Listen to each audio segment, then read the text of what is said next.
Hello guys, हमारे channel को subscribe करें। चंद्रशेखर आजाद जी पहुंच चुके हैं हमीरपुर पीड़ित परिवार से मिलने, जहां छोटे लाल की हत्या का मामला है। चंद्रशेखर आजाद जी पहुंच चुके हैं हमीरपुर। चंद्रशेखर आजाद जी छोटे लाल की हत्या के मामले में जानकारी निकालने के लिए पहुंच चुके हैं। तो वीडियो को लास्ट तक देखना और वीडियो अच्छी लगे तो शेयर जरूर करना। कुछ ऐसे सामाजिक तत्व है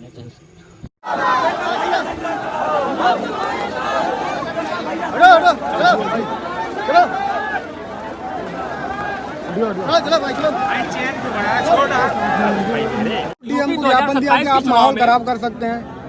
अब माहौल तो जो लोग हमारे लोगों की हत्या कर रहे हैं, माहौल वो खराब कर रहे हैं। जो न्याय की लड़ाई लड़ रहे हैं वो खराब कर रहे हैं। जिनको ये भय है कि चंद्रशेखर के आने से न्याय की में जो रुकावट है वो खत्म हो जाएगी, न्याय आसान हो जाएगा, वही लोग इस तरह ज्ञापन दे रहे हैं। हत्या उनको चाहिए कि गरीबों की हत्या बंद करे, वरना आने वाले कल में प्रधान भी उनका नहीं बनेगा। विधायक बनने के सपने तो छोड़ दें।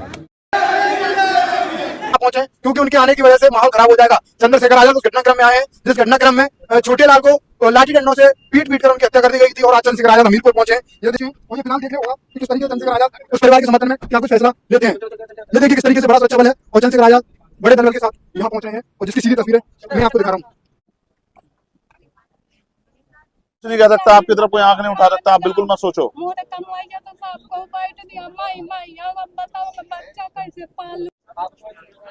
ये तुम्हारे वाले कागज हैं, ये लो। कोई कुछ भी हो जाए तो मुझे बताना। हैं? दे दिया हमने, इसे कागज दे दिए। क्या कह रही हो? इनका कुछ सुनाई किनकी है? जेल है, सब सजा होगी, सबको सबको सजा होगी, कोई नहीं बचेगा। हम लोग को भी काम करना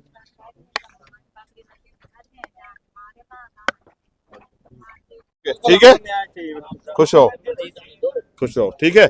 और डरो मत, एक बार पैदा होता आदमी, एक बार मरता, डरते नहीं, ठीक है। तुमसे बाहर बात करेंगे। और उत्तर प्रदेश में सरकार तो कहती है कि कोई भय नहीं है, कोई डर नहीं है, लेकिन ये सच नहीं है। डर भी है, भय भी है, लोगों की जान भी जा रही है। और हत्या करने वाले लोग, यहाँ तो अच्छा है कि तत्काल कुछ लोगों पे कार्रवाई है, कुछ बाकी है, लेकिन सवाल ये है कि जिनके घर से कमाने वाला चला गया, उनके परिवारों का क्या होगा। तो ये घटना बहुत दर्दनाक है। मैं छोटे लाल प्रजापति जी को पहले तो अपनी संवेदना उनके परिवार के प्रति प्रकट करता हूं, और फिर मैं उनके परिवार को विश्वास दिलाता हूं कि किसी भी तरह का अहित जो है उनके परिवार का नहीं होने दिया जाएगा। मैंने यहाँ के अधिकारियों से बात की है, एक अस्थायी चौकी यहाँ बन रही है, और उस स्थायी चौकी पे जो ड्यूटी जो जिन लोगों की लगी है वो परमानेंट होनी चाहिए। यहाँ उस तरह से रूट जो है इस पे गश्त होना चाहिए, और उनको जो है परिवार को मैंने मांग भी की है कि उस परिवार को जमीन की व्यवस्था कराएं और रोजगार की एक नौकरी की व्यवस्था उस परिवार के लिए कराएं, जिससे वो परिवार आगे बढ़ सके। यूपी में कानून व्यवस्था को किस नजर से देखते हैं? ये आपके सामने ही हम यहाँ कानून व्यवस्था की जो खामियां है उसी को गिराने के लिए खड़े हैं। और उत्तर प्रदेश में वैसे तो सबका साथ सबके विकास की सरकार में सब कुछ बदल गया है, लेकिन ये घर का रास्ता और इस घर के हाल देख के आप बता सकते हैं कि प्रधानमंत्री जी ने योजनाएं चलाई हैं, चाहे वो प्रधानमंत्री आवास योजना हो या कोई और योजना, उनका लाभ जो है वो गरीबों तक नहीं पहुंच रहा है। उनका लाभ तो सरकार से जुड़े लोगों तक ही, जिन पे खुद के मकान है, उन्हीं तक शामिल हो गया है। ये 3.5 फीट का रास्ता है, कमर मुड़ जाएगी जब आप अंदर घुसेंगे। आज पिछड़े दलित वर्ग के लोगों को इन्हीं घरों में रह के अपना जीवन यापन कर रहा है, और इनके हालात ऐसी है कि ये कभी भी गिर सकते हैं। तो हमारी जिंदगी जितनी खराब उत्तर प्रदेश में है, शायद ही किसी प्रदेश में हो, लेकिन सरकार सुनने को राजी नहीं है। मुझे उम्मीद है कि मीडिया के माध्यम से मुख्यमंत्री का ध्यान हमीरपुर की तरफ जाएगा, और हमीरपुर के लोगों के लिए बुनियादी व्यवस्थाएं होंगी और सरकारी योजनाओं का लाभ इन तक पहुंचेगा। मैं ये समझता हूँ जब हालात ऐसी यहाँ हैं तो इनका जीवन में बुनियादी सुविधा कैसी होंगी, इस बात के लिए भी मैं चिंतित हूँ। आजाद जी, ये आपका बुंदेलखंड का पहला दौरा है, बुंदेलखंड का ये आपका पहला दौरा है, और ये कहा जा सकता है कि आप यहाँ पे अपनी सियासत की शुरुआत कर रहे हैं, दलितों पर या राजनीति?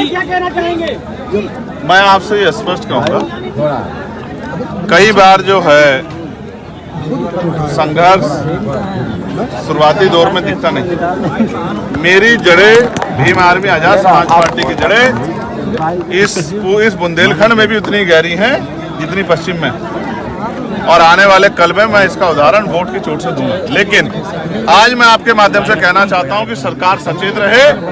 अगर गरीबों पे, दलितों पे, पिछड़ों पे मुसलमानों पे, अन्य धार्मिक अल्पसंख्यकों पे या किसी भी बहन बेटी पे अत्याचार होगा तो हम लोग चुप नहीं रहेंगे।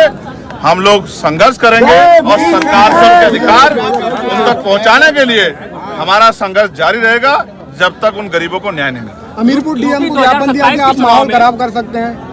अब माहौल तो जो लोग हमारे लोगों की हत्या कर रहे हैं, माहौल वो खराब कर रहे हैं, जो न्याय की लड़ाई लड़ रहे हैं वो खराब कर रहे हैं। जिनको ये भय है कि चंद्रशेखर के आने से न्याय की में जो रुकावट है वो खत्म हो जाएगी, न्याय आसान हो जाएगा, वही लोग इस तरह ज्ञापन दे रहे हैं। हत्या उनको चाहिए कि गरीबों की हत्या बंद करे, वरना आने वाले कल में प्रधान भी उनका नहीं बनेगा, विधायक बनने के सपने तो छोड़ दें।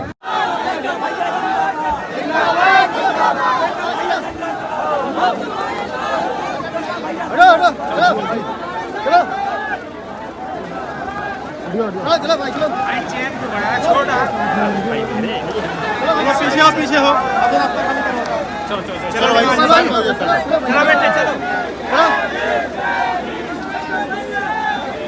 चलो बेटे चलो चलिए